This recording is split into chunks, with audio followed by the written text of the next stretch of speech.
السلام عليكم، كي دايرين؟ لاباس عليكم؟ نتمنى تكونوا كاملين بخير وعلى خير. اليوم ان شاء الله بغيت نوريكم الا كانت عندكم طابله قديمه والكراسه كيفاش تردوها جديده وراقيه، وتبعوا معي المراحل التالي ان شاء الله وفرجه ممتعه.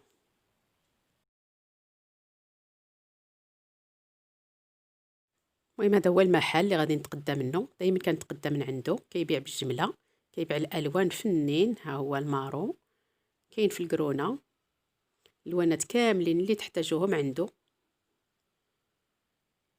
ها هو الكري، كاين الكري، كاين اللي بغيتو اللون الكري، كاين المارو، كاين القرونه، كاين الكحل، كاين هذا مارو غامق حتى هو. هو الكحل، كاين الكحل، وكيدير الثمن زوين، كيبيع 30 درهم، 30 درهم للميط، وفيه العرض تدي غير 2 ميط ولا 3 ميط كيغادي يقدك. انا شريت غير 3 ميط وقدني كامله للطابله وقدني الكراسه، 6 ديال الكراسه والطابله.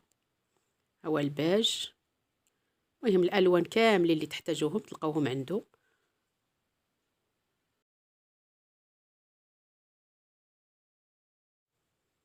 المهم هاد الماتيريال اللي غادي نحتاجو الكرافوز والمقص، وهاد العماره ديال الكرافوز باش نديرو العماره ديالو هي، ونحتاجو الميط.